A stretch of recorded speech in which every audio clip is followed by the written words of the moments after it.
नमस्कार मित्रांनो, मी उदय लाड पुन्हा एकदा स्वागत करतो आपल्या सर्वांचं आवडत्या यूट्यूब चॅनल शेती मित्र व्हिडिओ पाहणाऱ्या सर्व शेतकरी मित्रांचे आणि कास्तकार बांधवाच्या आजच्या व्हिडिओमध्ये मनापासून खूप खूप स्वागत। मित्रांनो, थंबनेल पाहितलं, टायटल वाचलं, हो मित्रांनो, सामान्य कास्तकार बांधवांचा सर्वात महत्त्वाचा सवाल की आता देशांतर्गत बाजारामध्ये अखेर सोयाबीनची विक्री करण्याची योग्य वेळ कोणती? सध्याच्या कंडिशनचा हा सर्वात महत्त्वाचा सवाल की आता देशांतर्गत बाजारामध्ये अखेर सोयाबीनची विक्री करण्याची योग्य वेळ कोणती, की ज्याच्यामुळे सामान्य सोयाबीन उत्पादक कास्तकार बांधवांचा या ठिकाणी होणार 100% फायदा। हा जो आपल्या मनातील सर्वात महत्त्वाचा सवाल आहे, तर या सर्वात महत्त्वाच्या सवालाचं म्हणजे प्रश्नाचं उत्तर जाणून घेण्यासाठी आता आपण सर्वांनी व्हिडिओ सुरुवातीपासून शेवटपर्यंत पाहावा। व्हिडिओ शेवटपर्यंत पाहत असताना व्हिडिओ आपल्या सर्वांना मनापासून आवडला तर जरूर व्हिडिओला या ठिकाणी एक लाईक करा। जास्तीत जास्त कास्तकार बांधवांपर्यंत व्हिडिओ पाठविण्यासाठी जरूर या व्हिडिओला या ठिकाणी शेअर करा।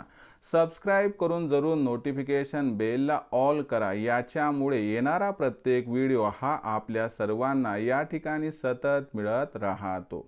तर बघा मित्रांनो, सामान्य कास्तकार बांधवांचा सर्वात महत्त्वाचा सवाल की आता देशांतर्गत बाजारामध्ये अखेर सोयाबीनची विक्री करण्याची योग्य वेळ कोणती, की ज्याच्यामुळे सामान्य सोयाबीन उत्पादक कास्तकार बांधवांचा या ठिकाणी होणार 100% फायदा। हा जो सर्वात महत्त्वाचा सध्याचा सवाल आहे। जर याचं उत्तर मिळवायचं म्हटलं तर सध्या देशांतर्गत आणि आंतरराष्ट्रीय बाजारात सोयाबीनची भाव पातळी कशी आहे? सध्या देशांतर्गत आणि आंतरराष्ट्रीय बाजारामध्ये सोयाबीनची मागणी पुरवठ्याची स्थिती कशी आहे आणि याचा परिणाम भविष्यात सोयाबीनच्या भावावरती कसा होणार? जोपर्यंत हे समजणार नाही तोपर्यंत आपल्याला याचं उत्तर मिळणार नाही की देशांतर्गत बाजारात अखेर सोयाबीनची विक्री करण्याची योग्य वेळ कोणती। मग जर या प्रश्नाचं उत्तर मिळवायचं असेल तर आपल्याला वरच्या प्रश्नांची उत्तरं घ्यावी लागतील आणि या वरच्या प्रश्नाचं एक एक उत्तर आता तुमच्या समोर या ठिकाणी सादर करतो। तर बघा मित्रांनो, सगळ्यात महत्त्वाची गोष्ट म्हणजे आंतरराष्ट्रीय बाजार, कारण सोयाबीन जे आहे ते इंटरनॅशनल कमोडिटी आहे। आंतरराष्ट्रीय बाजारात ज्या घडामोडी होतात त्याचा सर्वात जास्त परिणाम देशातील भावावरती होतो। तर लक्षात घ्या मित्रांनो, इस्रायल म्हणजे पश्चिम आशियातील महत्त्वाचा देश।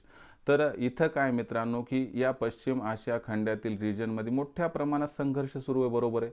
आता याच्यामुळं काय व्हायलंय की जे कच्चं तेल आहे त्याच्या सप्लायवर म्हणजे पुरवठ्यावरती अडचणी आली आणि कच्च्या तेलाचे भाव याच्यामुळं वाढायला सुरुवात झाली आणि भविष्यात कच्च्या तेलाचे भाव संघर्ष सुरू राहिला तर भडकण्याची शक्यता आहे। कच्च्या तेलाचे भाव वाढले तर काय होणार लक्षात घ्या की कच्च्या तेलाचे भाव वाढले तर याच्यामुळं काय होणार मित्रांनो की खाद्यतेलाचे भाव एकीकडे वाढणार आणि दुसरीकडे लक्षात घ्या मित्रांनो की बायोडिझेलचा वापर वाढायला सुरू होणार, म्हणजे दोन्ही सिच्युएशनमध्ये सोयाबीनचा भाव वाढण्याची याच्यामुळे शक्यता आहे। म्हणून जो सोयाबीनचा बाजारभाव सिबॉटवरती सध्या $10.5 प्रति बुशेल्स आहे तो 100% दिवाळीपर्यंत $11 प्रति बुशेल्स आणि 31 डिसेंबरपर्यंत $12 प्रति बुशेल्सपर्यंत पोहोचण्याची शक्यता वर्तविल्या जायला लागली।